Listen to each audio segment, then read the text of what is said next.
Hello. We looked at the interrogations of the nations from different perspectives, and we looked at some writers who have interrogated the nation.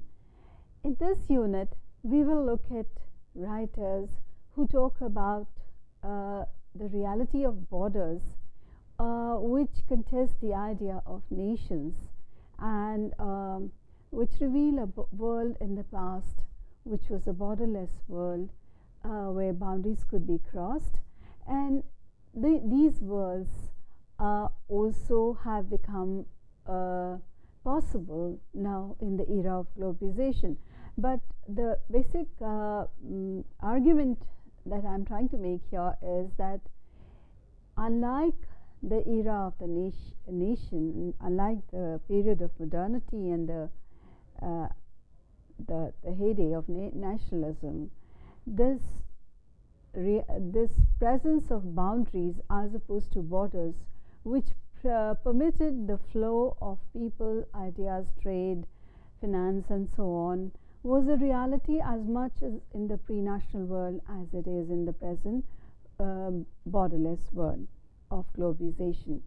And the writers who have tried to narrate this reality, these overlapping boundaries between national boundaries, the flows of the movements of people across national boundaries, which interrogate the boundaries of the nation.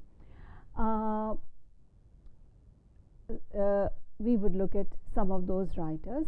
Unlike the writers who helped in narrating the narrative of the nation, we find that this group of writers is contesting the idea of the nation through revealing the presence of these overlapping boundaries. So I call these writers cosmopolitans of the borderless world, and I look at cosmopolitanism as a concept or as a notion, an idea that questions essentialist boundaries of the past. It questions the idea of identities, nations, cultures as organic and rooted, and it calls attention to narratives of migrancy and indeterminacy. And as opposed to nationalism, we look at globalization. Now, I borrow Ulf Hanner's idea of in his essay Cosmopolitans and Locals in World Culture to distinguish between locals and cosmopolitans. As Hanner puts it, normally we understand locals as those who stay at home, and we look at cosmopolitans as those who move. But here we are not equating movement with physical movement, but we're also looking at psychological movement. So those who move physically may not move at all, and whereas those who move psychologically actually move without moving. I read it together with Zygmunt Bauman's idea of tourists and vagabonds, of the two kinds of people who move in the present borderless space, and he calls them tourists and vagabonds. He distinguishes between the tourists and vagabonds as those who he defines tourists as locals who travel but with the attitude of home plus.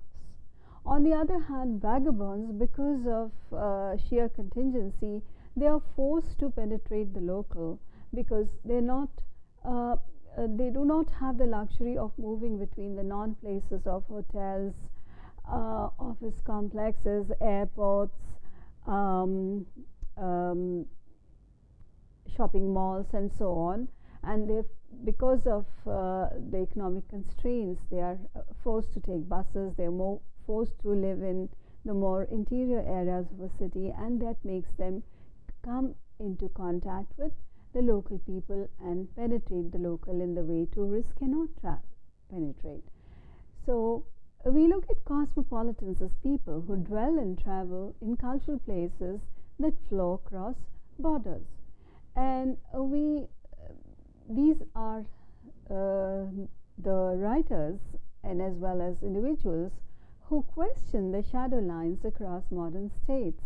They also question the myth of lost origins or homelands, and they engage with the ongoing histories of migration and transnational flows. We are looking at diaspora cultures, and we are looking at the idea of dwelling in travel, and flows across borders. And we are not looking at borders as transitional zones, but we are looking at borders as sites of creative cultural production, which denote movement, travel, and intercultural crossings. We are also looking at dwelling in travel as opposed to the earlier movement of people in the pre-global or pre-national era. In the era of globalization, everyone is on the move, producing a culture of circulation. So when we look at the boundaries of movements across boundaries, we look at the boundaries within the Indian Ocean and across the Indian Ocean, and we find maybe there would be several other reasons, but four main reasons for the movements which took place across these boundaries. So conquest, trade, indenturement, and travel are generally agreed to be the reasons, the drivers for movement. And now we look at the novelist who affirms the reality of these boundary crossings not only in the present, but he returns to an earlier era, the pre-global or pre-national era, to talk about how people, goods, ideas traveled across the boundaries of physical and geographical boundaries of regions, nations, and came into contact with one another. So he testifies to the presence or existence of contact zones as much in the past as they are in the present. So his first novel, The Circle of Reason, is about a weaver fleeing to North Africa.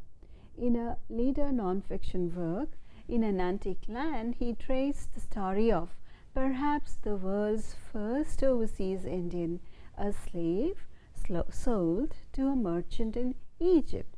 So those of us, we've been talking about an insular nation and zones of seclusion where people did not come into contact with one another. The presence of these individuals or groups and the tracing of the archives which confirm the presence of these contact zones through the movements of people who we least expect to travel shows that the contact zones did exist in the past, and the nation, far from being an insulated, secluded zone, was a site of multiple interactions between people from different parts of the world. When we go to the next novel, In the Glass Palace, Ghosh's Glass Palace, where he recounts the journey of the story of Burma during the last century, seen through the eyes of a young boy who grows up to become a trader. So in the Glass Palace, it's a movement within South Asia, because the boundaries within the British Empire between India and Burma were quite permeable, and Burma was one of the earliest sites of Indian migration, not only of traders but also of seafarers, of policemen, and a whole lot of people who we can call subaltern cosmopolitans as opposed to the elite cosmopolitans, like this often young boy called Rajkumar, who finds his way to Burma and becomes a rich trader, and through his eyes we see this movement of non-elite people like boatmen, laskars, ordinary folks who traveled. With The Sea of Poppies in 2008 and River of Smoke in 2011, Ghosh has created the saga of individuals tossed around the world by waves of economic forces, and how in the process they shape language and culture, linking indentured laborers in one part of the world with mercantilist traders in the city who want to keep China addicted to opium. So it's in Ghosh's novel that we have a wonderful and an amazing documentation of the 19th century movement of labor from India, from villages of Bihar and UP to Mauritius, one of the earliest migrations from India. And we have a brilliant recounting of the opium trade, which brings together unlikely people on the ship which set sail for Mauritius, forming new forms of community, new forms of subjectivity, and people who dwell in travel. But it's in his one of his early novels, The Shadow Lines, that Amitabh Ghosh had first contested the idea of the boundaries of nations and the idea of borders as artificial, as shadow lines. I quote from the text from the first person narrator when he talks about the boundaries between the present day Bangladesh and India, and how these artificial shadow lines drawn between people who shared a culture, who shared a language, who shared an identity, destroyed these syncretic shared boundaries which existed in India until 1947 with the formation of Pakistan. What had they felt, I wondered, when they discovered that they'd created not a separation but a yet undiscovered irony?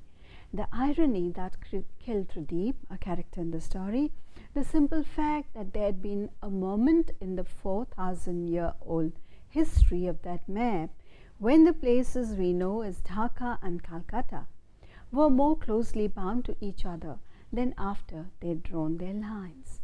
So closely that I, in Calcutta, had only to look into the mirror to be in Dhaka, a moment when each city was the inverted image of the other, locked into an irreversible symmetry by the line that was to set us free, our looking glass border.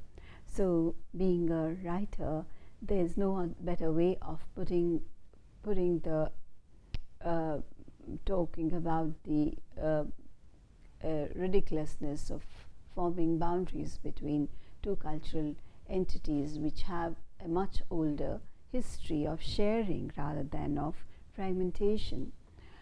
And once again, when when we talk about contesting the boundaries or borders created by the partition of India in 1947, the consternation of a character in The Shadow Lines in Amitabh Ghosh's novel, a character called Utama, which means grandmother, who is originally from Dhaka, who considers Dhaka as a homeland, and she is forced to migrate to India in 1947, and when she gets an opportunity to travel back to Dhaka several years later, she wonders if there are any borders between Calcutta and Dhaka, and if there are actual borders, boundary lines which separate the two regions. And she is totally flummoxed and totally flabbergasted that there are no real physical boundaries between the two nations. She expresses her consternation in these words when she says, and if there's no difference, both sides would be the same. It'll be just like it used to be before, when we used to catch a train to Dhaka and get off at Calcutta the next day without anyone stopping us. So the idea that borders are political rather than real, borders are political rather than physical, and they are imaginary. What was it all for? So we can ask the same question along with Tama. What was it all for then? Partition and all the killing and everything, if there isn't anything in between. But there's nothing in between, because there's more cultural contiguity between Dhaka and Calcutta than between Calcutta and Delhi, and there's more cultural contiguity between Amritsar and Lahore than between Amritsar and Calcutta. So in Sea of Poppies, after having interrogated the borders of nations in his earlier novel, the shadow lines, Ghosh moves on in The Sea of Poppies to talk about the histories of migration, and moves into the era of talks about globalization in an era much before globalization. The characters of my new book, he said in an interview, may be different, the setting different, the time period different, but it's not unlike my other books because it also focuses on migration, as with his early other novels which focus on migration. Sea of Poppies also focuses on migration. I've been writing about migration and exodus long before globalization. This is very important. As the very beginning I pointed out that those of us who thought that globalization began in the late 90s or late 80s or in the 90s, we are mistaken, because these the way we define globalization, those variables, those parameters of globalization, if we apply to an earlier era, we find that those parameters are as true for that era as they are for now, and they predate the history of globalization. Is the reality of my times. This is what he said in an interview to the Asian Times. And he said in The Sea of Poppies, I'm trying to see these global movements of people in a historical perspective. Sea of Poppies he calls a historical novel about migration, both past and present. Don't call it rootlessness or alienation from the mother culture. Those are negative words. So we are looking at how the histories of migration, as narrated and immortalized in Ghosh's novels, contest the idea of nationalism and point to a borderless world. They contest the idea of state-centric boundaries. They contest the idea of nations as discrete, separate, disconnected entities, and show how the different nation states or different geographical regions are connected through these histories of migration of people and also of goods. So I don't think migration signifies one thing. He says there are so many reasons why migration takes place. It could be economic, it could be social, or even be related to education. Every middle class Indian has a cousin abroad. For instance, everyone on Goa has either worked abroad or has relatives outside the country. That's the kind of reality people are living now. So in his novels, Ghosh directly addresses this movement of people which Arjun Appadurai put so memorably in his idea of scapes. Now I call these movements, now when we talk about movements of people or migration, we tend to focus on the migration of elite professionals. We tend to focus on elite movements of professionals, intellectuals, artists in the present global context, as well as in the past. When we talk about the older histories of migration, we talk about high profile migrants such as kings, princes, students, political leaders, and so on. But we don't, the histories of the ordinary people who move, such as Laskars, Ayas, soldiers, those histories have been marginalized when we talk about the history of migration. Ghosh's novels show the non-elite movements not just of urban but also of rural, of working class and women in the past. The idea of the nation has increasingly been contested in theories of globalization, particularly in Anzaldua's idea of borders, his theory of borders, and which looks at borders as shadow lines and insists on the porosities of cultural boundaries. And in light of these, in view of these, it's impossible for us to think of culture as a self-contained whole. Instead, what we see is a porous array of intersections where distinct processes cross from within and beyond its borders. So the idea of a culture as a self-contained whole is proved to be a myth, is revealed to be a myth by writing of this kind. Instead, it shows an array of intersections where distinct processes cross from within and beyond its borders. Now, as Neelam Srivastava has suggested, syncretism can be viewed as an alternative to a monocultural, mono-religious nation, and this perspective, this idea of syncretism or syncretic boundaries has come from some of the new writing in English as well as in Indian languages. So the idea of cultural separateness and historically situated subjectivities, and there's a need for South-South dialogues, the movements within the South, the movements which were not mediated by the West, which were outside the dragnet of imperial movements. These movements need to be investigated, and it's to Amitabh Ghosh's credit that he has focused our attention on these movements, not the movements from the non-West to the West and the West to the non-West, but movements within South Asia, within the East, and within the global South that have been marginalized in histories of migration and diasporas. In an Antique Land, it was the first novel in which he talked about those small, indistinguishable, intertwined histories, Indian and Egyptian, Muslim and Jewish, Hindu and Muslim, which have been partitioned long ago.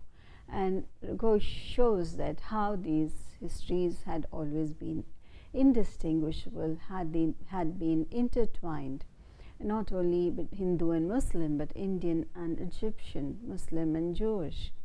So we look at we look at syncretism, which underpins all of his writing, and also it points to a search for an alternative history to the segregationist narratives that aim to align this common past in order to promote the cause of religious separatism.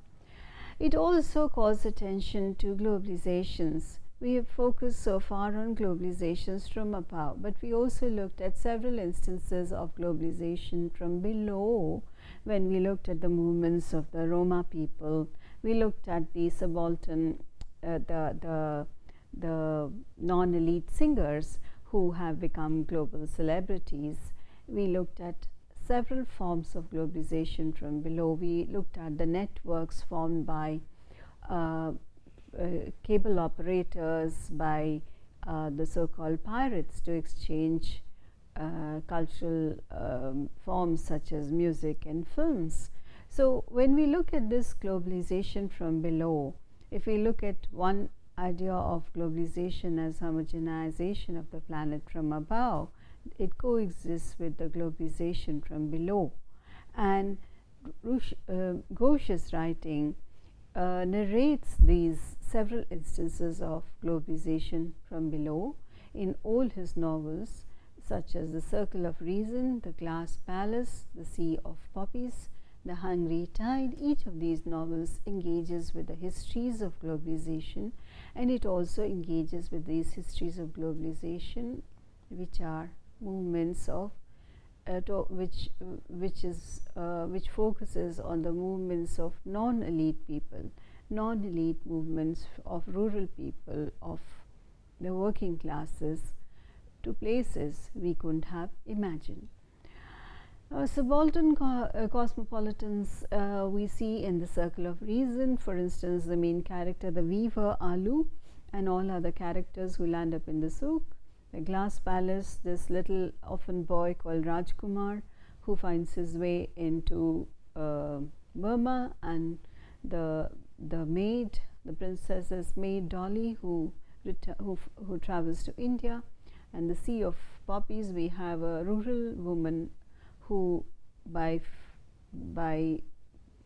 the vagaries of fate lands finds herself traveling in a ship. A woman who's never seen a ship has a dream of a nightmare about a ship, and that is a premonition of things that are going to unfold at in the course of the novel.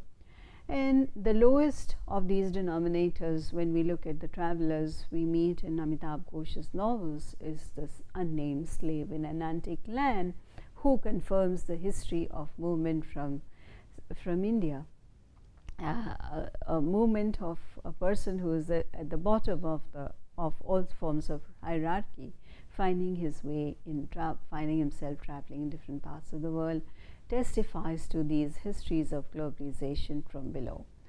So when we look at circulations, we look at the oceanic trade of 12th century AD, of coastal regions to Middle East. We look at the circulations of Laskars like Rajkumar. We look at the movements of indentured workers like Diti, soldiers like Diti's husband, Indian soldiers in Burma and Singapore.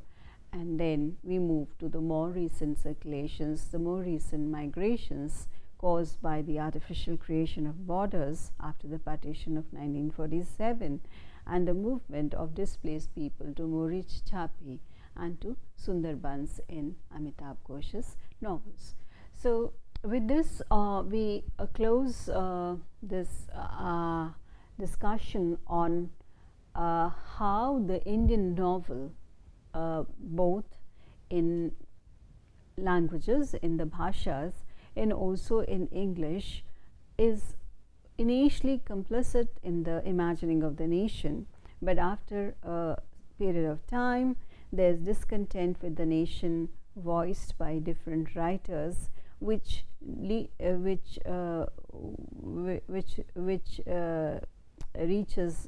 culminates in the publication of Salman Rushdie's Midnight's Children, and then onward, though the Midnight's Children is published before the official onset of globalization, it's the first novel which contested the idea of nations and showed the nations to be narrations or myths. And in the writing of Amitabh Ghosh and several others, we see how we look at novelists and we look at characters who are not locals but who are cosmopolitans of a borderless world.